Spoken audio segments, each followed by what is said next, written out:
আমাদের মায়েরা নামাজ কালাম পড়ে, অধিকাংশ ইন্টারনেটে আমরা বক্তব্য শুনেছি শাড়ি পরে নামাজ হবে, কেউ বলেছে হবে না, আবার বলেছে সালোয়ার কামিজ পরে নামাজ হবে, আবার কেউ বলেছে হবে না, আবার কেউ বলল চুড়িদার পাঞ্জাবি পরে নামাজ পড়তে হবে নইলে নামাজ হবে না, আবার কেউ বলেছে নাইটি পরে নামাজ পড়লে হবে, আবার কেউ বলেছে হবে না।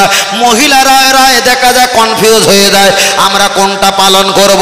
আমি মায়েদের বলবো, মা আল্লাহর নবী এমন কোনো হাদিস বলেনি যে মহিলারা তোমরা শাড়ি পরো, মহিলারা তোমরা বোরকা পরো, মহিলারা তোমরা নাইটি পরো, মহিলারা তোমরা চুড়িদার পরো, মহিলারা তোমরা সালোয়ার কামিজ পরো। আল্লাহর নবী এমন কোনো জামার নাম ধরে বলে যায়নি।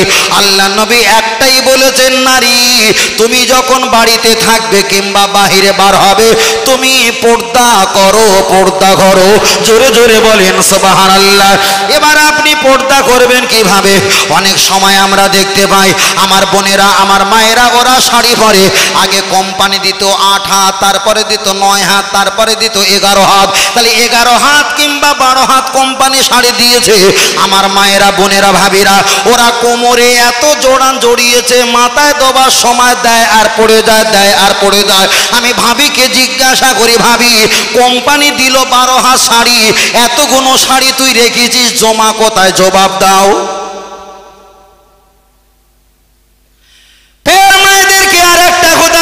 ওদের মাথার চুলটা ছেড়ে দেয়, হাদিস শরীফে এসেছে পর্দা করা ফরজ। মাথার চুল যদি দেখা যায়, অধিকাংশ শরীয়তের মাসলা হলো নামাজ হবে না, নামাজ হবে না। কিন্তু নবী আমার একটা হাদিস শরীফে বলেছেন, আল্লাহর কাবা বাইতুল্লাহ শরীফে নারীরা যদি চলে যায়, আপনি হাজী সাহেব হাসপাকে চলে যাবেন, কাবা শরীফে 2.5 থেকে 3 হাজার সেলুনের দোকান আছে, সেলুনের দোকান। আপনাদের নদিয়া, মুর্শিদাবাদ, 24 পরগনায় যত না দামি দোকান আছে তার চাইতে 1000 গুণে সেলুনের দোকান মক্কা শরীফে আছে। এক লাইনে 2500 3000 সেলুনের দোকান। আপনি ওখানে বসে আপনি চুল কাটবেন, মাথাটা মেন্টানো হবেন, মাথাটা নেড়া হবেন, কোনো সমস্যা নেই। কিন্তু আপনার স্ত্রী আপনার সঙ্গে হাসপাকে চলে গেছে, আপনার স্ত্রী যদি ওই দোকানে গিয়ে একটা অপুরুষের কাছে গিয়ে মাথার চুলটা খুলে দিয়ে চুলটা যদি একটা বার কাটে, ফুরফুরা শরীফে মুসাদ্দে জামান দাদা পীর রহমাতুল্লাহ আলাইহির প্রধানত খলিফা বলেছেন, ওই মহিলাটা একটা পুরুষকে চুল দেখানোর বিনিময়ে জাহান্নামে যাবে, যাবে, যাবে, এমন জাহান্নামে যাবে। কোরআন বলেছে নারুন হাবিয়া, হাবিয়া নামীয় জাহান্নামে যাবে, যাবে। তাহলে আল্লাহর কাবা বাইতুল্লাহ শরীফে একটা দোকানদার যদি চুল দেখতে পায়, এর জন্য যদি একটা মহিলা জাহান্নামে যায়, যে কাবাতে শরীফাতে আল্লাহু আকবার বলে আমরা নামাজ আদায় করে থাকি, যে কাবার দিকে আমরা কেবলা করে নামাজ পড়ি, যে কাবায় 1 রাকাত নামাজ পড়লে 1 লক্ষ রাকাতের সওয়াব, যে কাবায় আল্লাহ কোরআন নাজিল করেছে, সূরাতুল মাক্কি মক্কায় নাজিল করেছে আমার আল্লাহ, যে কাবায় অগণিত নবীকে আল্লাহ দান করেছে, সেই কাবাটা পৃথিবীর ইমানদারের ত্রাণ কেন্দ্র। সেখানে যদি একটা মহিলার চুলের আগা যদি একটা দোকানদার দেখতে পায়, এর জন্য যদি জাহান্নামে যেতে হয়, আমাদের মায়েরা, আমাদের বোনেরা, আমাদের ভাবিরা, আমাদের পরিবাররা এরা গোসল করে আর চুলকে শুকনানো কেন্দ্রবিন্দু করে পর পুরুষকে দেখিয়ে সারাদিন ঘোরপাক খায়, তাহলে জানি না এরা কোন জাহান্নামের গর্তে যাবে, আমার আল্লাহ ভালো জানে। ফের আমি আপনাকে আর একটা কথা বলি, আল্লাহর কাবা বাইতুল্লাহ শরীফ আপনি চলে যাবেন, আল্লাহুম্মা লাব্বাইক লাব্বাইক লা শারীকা লাকা ইন্নাল হামদা ওয়ান নি'মাতা লাকা, এক একটা তাসবিহ আপনি পাঠ করবেন। এখানে একটা তাসবিহ পাঠ করলে 10টা করে নেকি পাওয়া যায়। আল্লাহর কাবা বাইতুল্লাহ শরীফে একবার তাসবিহ পাঠ করলে 1 লক্ষ রেখা 1 লক্ষ তাসবিহ পাঠ করা সওয়াব পাওয়া যায়। ওই মক্কা শরীফে আপনি আল্লাহর নামে জিকির করবেন, তাসবিহ তেলাওয়াত করবেন, কিন্তু আপনার স্ত্রী যদি আপনার মতো কণ্ঠের আওয়াজের মতো কণ্ঠ দিয়ে যদি বলে আল্লাহুম্মা লাব্বাইক লাব্বাইক লা শারীকা লাকা ইন্নাল হামদা ওয়ান নি'মাতা লাকা, আপনার স্ত্রী যদি আপনার মতো আওয়াজ দিয়ে তাসবিহ পাঠ করে, ওটা গল্প নয়, হাসি নয়, ঠাট্টা নয়, ইয়ারকি নয়, কোনো লুকোচুরি নয়। আল্লাহ তাসবিহ যদি একটা মহিলা জোরে জোরে জোরে জোরে পাঠ করে। তাম পৃথিবীর অগণিত মুসলমান মক্কায় হাজির হয়েছে, সামনে পিছনে ডাইনে বাঁয়ে অগণিত মুসলমান। আপনার গলার আওয়াজ অপুরুষ ব্যক্তি শুনবে, গোনা হবে না।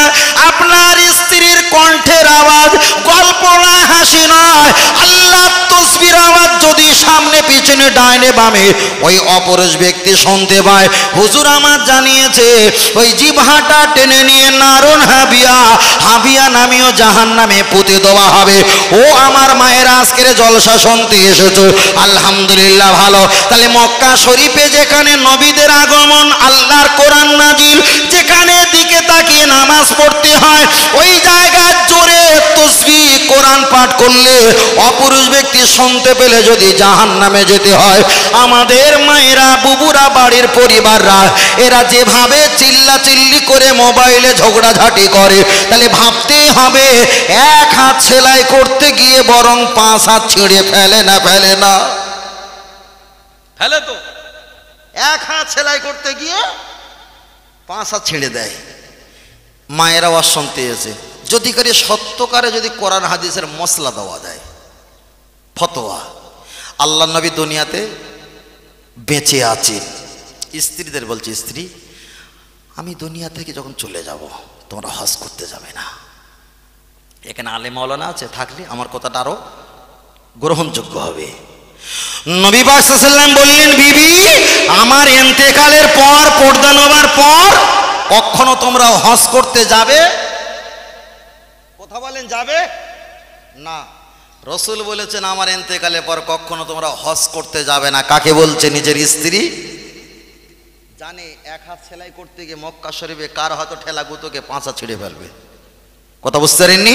আর রসুল বলেছেন আর দাইয়ুস লা ইয়াদখুলুল জান্নাহ, যারা স্ত্রীদের পর্দার আঙ্গিনায় রাখতে পারে না সে দাইয়ুসে জাহান্নামে যাবে। ওর চাইতে দরকার নেই। আর বিবিরা আমার ইন্তেকালের পর কখনো তোমরা হজ পাকে যাবা না।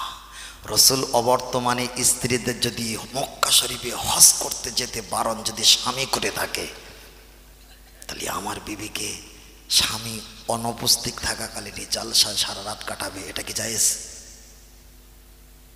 কথা বুঝতে পারোনি? কথা বুঝতে পারোনি? মক্কা শরীফে যদি হজ করতে যদি নিজের স্ত্রীকে রসুল বারণ করে দেয়, আমার বর্তমানে স্ত্রী হজ করা চলবে না, চলবে না। আমি মফিজুল ওয়াজ করব আর আমার বিবি আমার বর্তমানে পাশের এলাকায় জলসা হবে, সেখানে জলসা শুনতে যাবে, এটা কি করে জায়েজ হতে পারে? আমার অবর্তমানে তো। কথা বুঝলা? ওয়াজ করা অতটা সহজ নয়। তাই বারবার করে একটা কথা বলছি, আমাদের মায়েদেরকে ধর্ম শিক্ষা দেবে কে? তার স্বামী। ধর্ম শিক্ষা দেবে কে? তার বাপ। ধর্ম শিক্ষা দেবে কে? তার বড় ছেলে। ধর্ম শিক্ষা দেবে কে? তার বড় ভাই। কটা পুরুষ? 4টে পুরুষ। 4টে পুরুষের কাছ থেকে লেখাপড়া শিক্ষা অর্জন কিছু করিনি, শুধু বাঁদরামো আর বাঁদরামো। আর এখন যদি বলে আমি জলসা সারা রাত খেটেছি, কাজ হবে? নেইনি তখন বাপের কথা, নেইনি তখন বড় ভাইয়ের কথা, নেইনি স্বামীর কথা, নেইনি বড় ছেলের কথা। আর এখন 24 পরগনা থেকে হুজুর এসে সারা রাত ওয়াজ করে দিয়ে যাবে, আমার চাষিমা ভাবি মানুষের বাচ্চা হয়ে বাড়ি চলে যাবে। বুঝেননি? বাপ বলেছে লেখাপড়া করো, শিখলো না। ভাই বলেছে বোন এবার পাশ করে যা, বদমাইশ করিস নি, শুনলো না। স্বামী বলেছে এই বেপরদা চলো না, ওদের কাছ থেকে নামাজটা শিখে নাও, বাড়ির পাশে প্রতি যে মেয়েটা আছে, 2-4 দিন গিয়ে ঠুকুটা করে অশান্তির গেল না। বড় ছেলে বলছে এরকম করো কেন মা, একটু থিরে থাকতে পারো না? বড় ছেলে কথা নিল না। এবার যদি বলে যে অমুক হুজুরের কথা নিয়ে আমার মা কিংবা আমার স্ত্রী, আমার ওয়াইফ, আমার মেয়ে আল্লাহর ওলি হয়ে গেছে, খুব ভালো কথা। ওয়াজ-নসিহত যদি আমরা আপনাদের কাছে সত্যকারে মশলা খুলে বলি, ফতোয়া কোরআন হাদিসের অনুকূলে, তখন আপনি বলবেন হুজুর কি বলছেন আপনি? হ্যাঁ, দিস ইজ মাই, এটাই ইসলাম। ইসলাম এটা শান্ত প্রিয়। অসুবিধা হচ্ছে বাবু? হ্যাঁ অসুবিধা হচ্ছে। অসুবিধা হলে বলেন না, ছেড়ে দিতে পারলে বাঁচি। আমি ছাড়ার জন্য শুধু নড়তেছি ভাই, বুঝলেন না? ও পিছনে ভাই হাত ফেলছে দেখুন না। আমি বারবার বলি ছেলেদেরকে, কি ঝগড়া করেছি ভাইয়ের সঙ্গে। বাংলাদেশে প্রথমে জলসা গেলে কী খেতে দেয় জানেন? ভাত খাওয়ার সময় গোস্ত দেবে, খাসির গোস্ত, গরুর গোস্ত, ডিম, তারপরে চাটনি, এটা ওটা, লাস্ট আলু ভাজা, ডাল, পাঁপড়। আর আমাদের 24 পরগনা আমাদের ইন্ডিয়া কি করে জানেন, আগে পাতাকপি বাঁধাকপি মূলো বালতিতে 3 বার নাড়া দেবে, ডাল দেবো দেবো দেবো দেবো, ওই খাবিয়ে গোলা পর্যন্ত ভর্তি করে, লাস্টে হুজুর একটু গোশ খাও, 1-2 পিস খায়, 1-2 পিস খায়, অন্য অন্য মাল খেয়ে পেট ভর্তি করে দিয়েছ। তো আর ভালো জিনিসে দেওয়ার সময় কই বড় ভাই 1-2 পিস, ক পিস, 1-2 পিস নাকি সত্য না মিথ্যা, 1-2 পিস। এবার তুলে দিয়েছে, বলে হুজুর তোমার প্রদান করেছিল। কে তোর বলে স্যার প্রদান করতি? আমি প্রধান মেম্বার এমপি এমএলএ ভাই আমি হতে চাইনি ভাই, আমার কিছু না, আমার টাইমটা অনেক 7 ঘন্টা রাস্তা, আমার টাইমটা একটু প্রথম দেশ, আমার এই প্রধান আমি হতে চাইনি ভাই। কেন অধিকাংশ যারা প্রধান আছে মেম্বার সমাজে তারা নিজের নাম ভালো ইংরেজি লিখতে পারে না, সবাই না, এলাকার কথা বলছি না, আমার এলাকার কথা বলছি। কেন এলাকার কথা বলি পয়সা কম দেবে, আমি এলাকার কথা বলছি না, আমার এলাকার কথা বলছি। ভাই এতটুকু খেয়াল রাখবে, যতটা কথা বলবে তুমি ভেড়ার মতো দলে না থেকে সিংহর মতো একা সত্য কথা বলবে। তাই রবীন্দ্রনাথ ঠাকুর বলতো, তোমার ডাক না শুনে যদি কেউ না আসে তবে, কথাটা খুব দামি, কথাটা খুব দামি।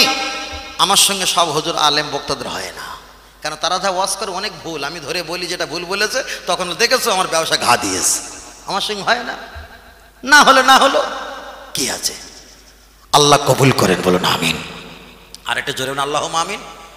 আচ্ছা নাড়া ছাড়াতে তাকবীর দেন, নারে তাকবীর হলো না, বালিশ নিয়ে গেছি। আর এটা তাকবীর দেন, নারে তাকবীর।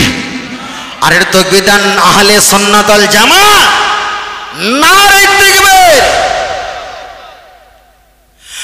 নবী ছাড়া জান্নাত পাবে না,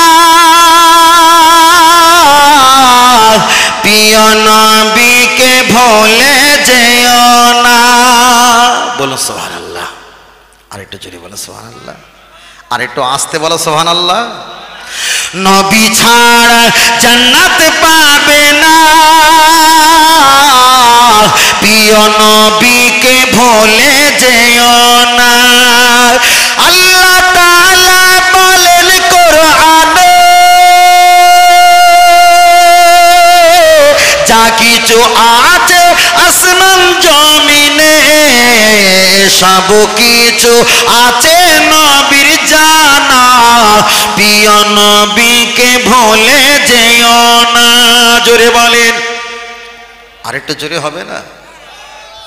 মানে অর্ধেক মরে গেছে তো আর আওয়াজ আর আসে জোরে? ভাই সব তো কষ্টের মানুষ নাকি, হ্যাঁ সব তো কষ্টের মানুষ, কিন্তু বেকার বস্তি মানুষ না, কষ্টের মানুষ। তবু আল্লাহ বসিয়ে রেখেছেন, এটা লাখো শুকরিয়া, আল্লাহ কবুল করেন, বলেন আমিন। আর একটু জোরে হবে না? আল্লাহুম্মা আমিন। নারে তাকবীর। একটু হাত তুলে তাকবীর দেন দিন, একটু হাত তুলে, সকলে একটু হাত তুলে দিন, অলস দূর হোক।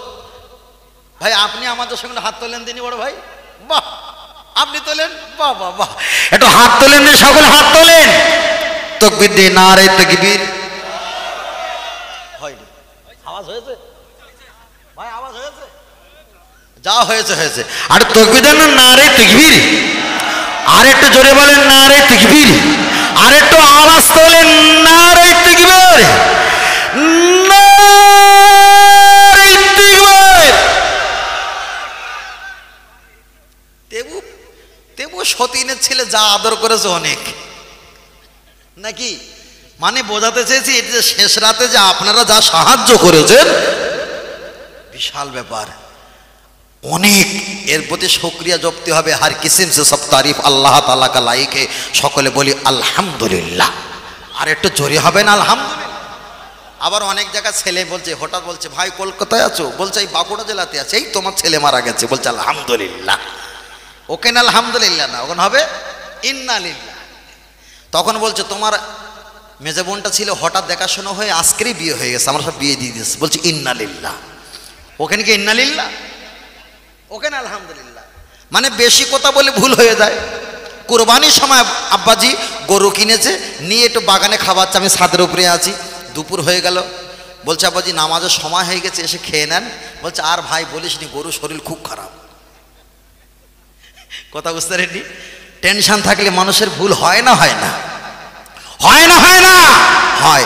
তবে বেশি কথা বলা, যিনি পাগল বেশি কথা বললেও ধরা যাবে, অল্প কথা বললেও ধরা যাবে। ভাগনার বিয়ে হবে, বড় ভাইয়ের সম্বন্ধীর মেজনমদের খালাতো বোনের ভাইজির মেতে শ্বশুরের চাচাতো বোনের একটা ছেলে এসেছিল। আসার পরে বলছে আমি বিয়ে করব। তা বিয়ে যখন হবে তো এই পাড়া, তা আমার বাড়িতে দেখাশোনা করাই, তা ভাগনা সম্পর্কে হয়। তা বললাম তুমি নাকি পাগল? তা বলে একটু আর পাগল লোকে বলে। তাহলে ও টেনশন করে মেকআপ দিয়ে দেবো। এখন ছেলেটা যখন সবাই যখন মেয়ের তরফ থেকে এসে বসেছে, ছেলেটাকে বললাম একটু পান খাবার চা পানি নিয়ে সামনে যাও, গিয়ে প্রত্যেকে একটু সালাম দিও। এই প্রত্যেককে সালাম দিয়ে বলে দিয়েছি, এটা সমস্যা হয়ে গেছে ওর কারণে। সবার কাছে গিয়ে বলছে আসসালামু আলাইকুম, আসসালামু আলাইকুম, আসসালামু আলাইকুম। এই প্রত্যেককে সালাম দেওয়ার কথা বলেছি, ও প্রত্যেককে সালাম দিয়েছে। ওরা মনে করছে আমি যা শুনেছিলাম যে পাগল, সত্যি মিলে গেছে। বিয়েটা হলো না, চলে গেছে।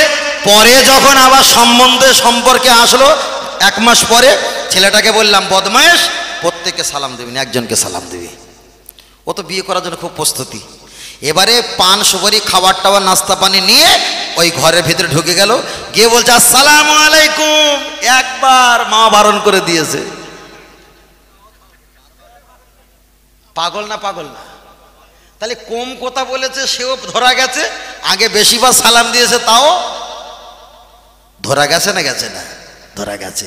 তার কারণ ভাষা দেখে বোঝা সম্ভব হয়, বোঝেন না? তবে নতুন করে পাগলরে খুব খুশি হয়েছে। পাগল যারা একটা গান বার হয়েছিল না, বাবা তোমার দরবারে সব পাগলে খেলা, পাগল মা দেখেছিস আমাদের নামে গান দিয়েছে।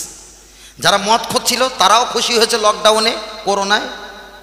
যত মাতাল আছে এবার রাস্তায় নামবো আন্দোলনে, মদ আমাদের দিতে হবে রেশন দোকানে। এক গান হয়েছিল না? হয়নি? মদ খোর আমরা দেখেছি, সরকার আমাদের পক্ষে, বিশাল খুশি হয়েছে না? লকডাউনে মসজিদ, মাদ্রাসা, খানকা, ঈদগাহ, মক্তব, শিক্ষা নিকেতন, বিদ্যাপাঠ, বিদ্যাগার, বিদ্যালয় সব বন্ধ। মন্দির, গির্জা, মসজিদ সব তালা মারা। খুলে দিয়েছিল মদের দোকান। ওরা মদ খেয়েছে, আমরা খেয়েছি না? খাই না? খেয়েছি তো। খাননি? হ্যাঁ বাবু, কোথায় বলে খায় না মাখে, খায় না মাখে। এই অ্যালকোহল স্যানিটাইজার মেখেছিলাম না? ওটা মেখেছিলাম না খেয়েছিলাম? তাহলে ওরা খেয়েছে, আমরা মেখেছি। ওরা খেয়েছে, আমরা মেখেছি। নাকি ভুল বলছি? খুব কঠিন, বুঝলেন না? আল্লাহ আমাদের কবুল করেন, বলুন আমিন। আর একটু জোরে হবে না? আর একটু জোরে হবে না?